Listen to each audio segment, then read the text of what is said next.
افغانستان دہشت گردی کی زد میں رہے گا، افغانستان میں رہیں گے ضرور، دنیا دکھاوے کو افغانستان سے نکل بھی جائیں، داعش کو تگڑا کر کے طالبان کو رگڑا دینے کا پلان برے وقتوں میں کیے گئے گھٹیا ترین فیصلوں میں سے ایک ہے۔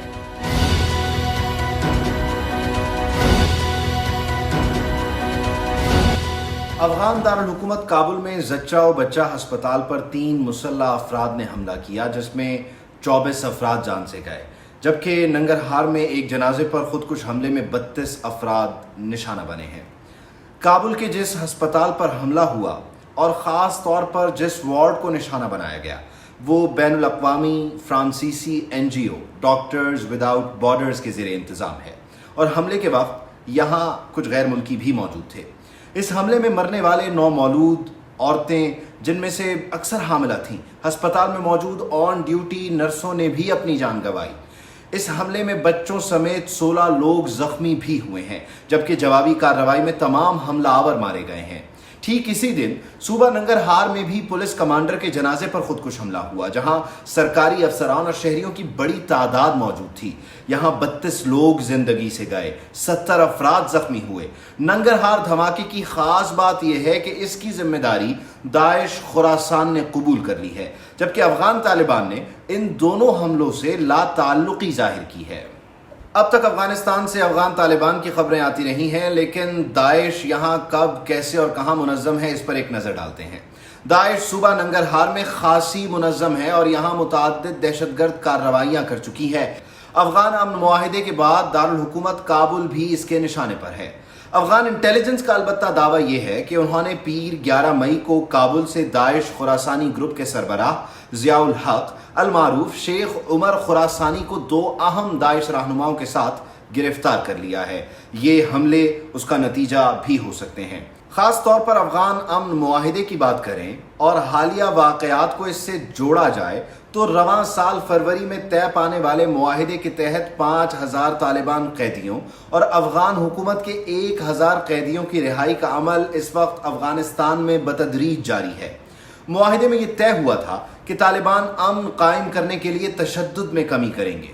بظاہر یوں نظر آتا تھا کہ افغان امن عمل اور جنگ بندی معاہدہ درست سمت میں ہے، لیکن پھر یکایک دہشت گردی واقعات میں تیزی اور امن معاہدے کی روح کو نقصان پہنچانے کے نئے طریقے ڈھونڈ لیے گئے۔ اسی میں سے ایک طریقہ کابل میں بچوں کے اس ہسپتال پر، زچہ بچہ ہسپتال پر حملہ بھی ہے۔ یہ سب کون کروا رہا ہے، کیوں کروا رہا ہے؟ یہ وہ بنیادی سوالات ہیں جو ہر ایک کے ذہن میں اٹھتے ہیں، اور ان کے جواب تلاش کرنا کچھ مشکل کام نہیں ہے۔ آپ صرف نقطے جوڑتے جائیے تو بہت آسانی سے آپ پر افغان جنگ اور افغان امن عمل کو سبوتاژ کرنے والے کردار واضح ہو جاتے ہیں۔ افغان جنگ کے مرکزی کردار امریکہ، افغان طالبان اور افغان حکومت ہیں۔ متاثرین کی بات کریں تو وہ صرف عوام ہیں۔ مذاکرات کے آغاز پر امریکہ نے افغان حکومت کو کمرے سے باہر کھیلنے کے لیے بہلائے رکھا، یعنی مذاکرات کے عمل سے دور رکھا، اور طالبان کے ساتھ ڈیل ہوتی رہی۔ بات بنتی، بگڑتی، پھر سنبھلتی نظر آتی۔ افغان حکومت کو اسی دوران یہ احساس ہوا کہ یہ سب امریکہ اور طالبان کے درمیان اس کی ناک کے نیچے طے ہو رہا ہے اور اس کا اس میں کوئی حصہ نہیں ہے، یعنی گھر کے بڑوں سے کوئی صلاح مشورہ ہی نہیں کر رہا۔ پھر افغان حکومت بھی متحرک ہوئی۔ پاکستان نے بھی دہشت گردی کی آگ میں جلتے افغانستان میں امن کی دیر پا خواہش پوری کرنے کے لیے افغانستان میں اپنا اثر و رسوخ ثابت کیا، اور پھر دیکھتے ہی دیکھتے کئی ضدی بچے مذاکرات کی میز پر آ بیٹھے۔ جنگ بندی، قیدیوں کی رہائی اور امریکی فوج کے انخلاء جیسے بڑے معاملات طے پائے، اور یوں امریکی صدر ڈونلڈ ٹرمپ کو اگلے الیکشن کی جیت نوشتہ دیوار نظر آئی۔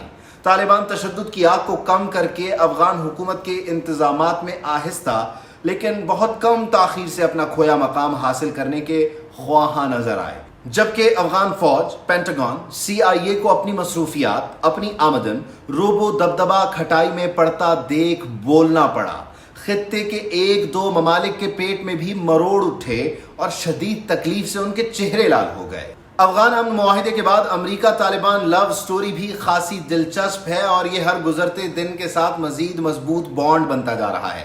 طالبان کو اب امریکہ نے افغان حکومت کے برابر طاقت و قوت خاموشی سے تسلیم کر لیا ہے، اور اس کا اعتراف یہ ہے کہ کابل ہسپتال حملے کے بعد جہاں ایک طرف امریکی وزیر خارجہ مائک پومپیو طالبان ترجمان بن کر حملوں سے طالبان کی لا تعلقی کا اعلان کر رہے تھے، وہیں انہوں نے زور دیا کہ طالبان اور افغان حکومت کو ذمہ داروں کو انصاف کے کٹہرے تک لانے کے لیے ایک دوسرے سے تعاون کرنا چاہیے۔ تصویر کا ایک رخ یہ بھی ہے۔ ملاحظہ کیجئے کہ افغان افواج گزشتہ فروری سے امریکہ اور طالبان کے درمیان امن معاہدہ طے پانے کے بعد صرف دفاع کرنے کی پالیسی پر عمل پیرا رہی، لیکن اب طالبان کے حالیہ حملوں کے رد عمل میں افغان صدر اشرف غنی نے افغان فوج کو طالبان کے خلاف دفاعی پالیسی ترک کر کے دوبارہ حملہ آور ہونے کا کہہ دیا ہے، یعنی آفینسو اٹیک پالیسی اختیار کرنے کا حکم مل چکا ہے۔ ادھر پاکستان نے بھی کابل میں ہسپتال پر اور پھر جنازے پر ہونے والے بزدلانہ دہشت گرد حملوں کی شدید ترین الفاظ میں مذمت کی ہے۔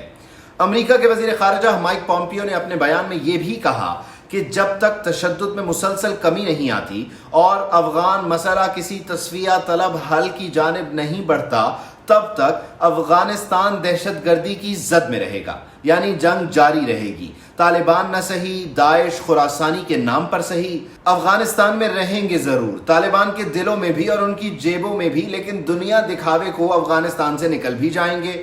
افغانستان کو شیعہ سنی داعش طالبان لڑائی میں پھنسا کر اور ڈیل کے پس پشت داعش کو تگڑا کر کے طالبان کو رگڑا دینے کا پلان برے وقتوں میں کیے گئے گھٹیا ترین فیصلوں میں سے ایک ہے۔ کون اس ڈیل پر راضی ہے، کون ناراض، یہ بھی ایک عجب کشمکش ہے۔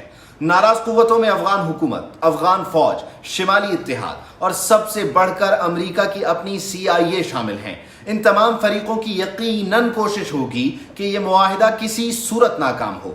CIA اس معاہدے سے متفق نہیں ہے کیونکہ یہ معاہدہ صدر ٹرمپ نے اپنے سیاسی مفادات کے لیے ان پر مسلط کیا ہے۔ CIA ماضی میں بھی اپنی حکومتوں کی پالیسیز کے خلاف کام کرتی آئی ہے۔ اس کی دانست میں یہ معاہدہ امریکہ کے عالمی مفادات کے خلاف ہے اور افغانستان میں مزید بدامنی کا باعث ہوگا، تو پھر داعش کی صورت پلان بی ضروری تھا۔ یہی نہیں، دیگر فریقوں کے رد عمل سے بھی یہی لگتا ہے کہ یہ معاہدہ ایک مجبوری کے تحت ہوا اور تمام فریق اس میں نیک نیتی سے شامل ہی نہیں تھے۔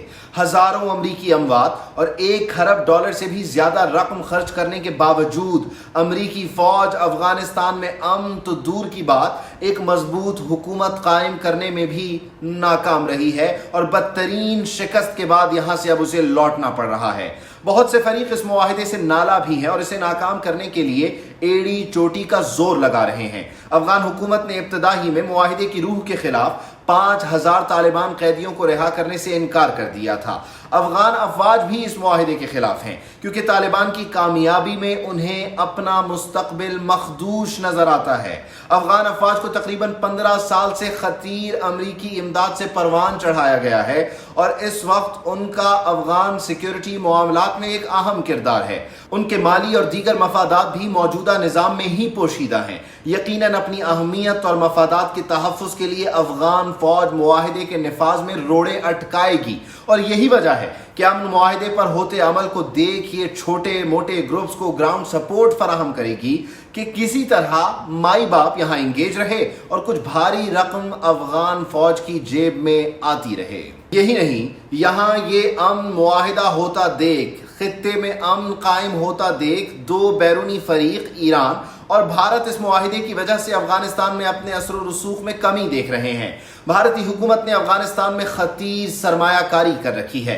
بھارتی ایجنٹس نے افغانستان کی زمین استعمال کرتے ہوئے پاکستان میں بدامنی پھیلانے کی کوششیں بھی کی ہیں۔ اس کا منہ بولتا ثبوت کلبھوشن یادو ہے۔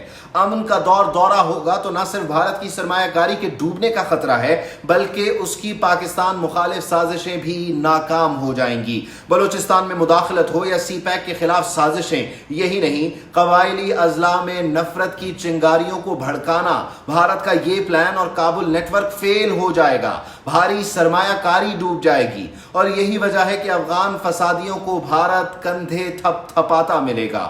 ایران کی بھی شمالی اتحاد میں سرمایہ کاری ہے اور وہ لسانی بنیادوں پر فسادات کرتا ہے، لسانی بنیادوں پر ہوتے فسادات کی پشت پناہی کرتا ہے اور ہمسایہ ملک ہونے کی وجہ سے کبھی بھی افغانستان میں اپنے اثر و رسوخ میں کمی کو ایران بھی پسند اور برداشت نہیں کرے گا۔ ایک چھوٹا سا افغانستان ہے اور پھر کئی چھوٹے بڑے ملکوں کی جنگ کا یہ عملی میدان بنا ہوا ہے۔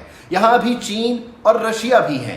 چین بھی اپنے تجارتی پلان اور سی پیک کی بھاری سرمایہ کاری کسی طور ڈوبنے نہیں دے گا، اور روس امریکہ خلاف محاذ میں چین کے سر پر ایک ٹھنڈی چھاؤں ہے۔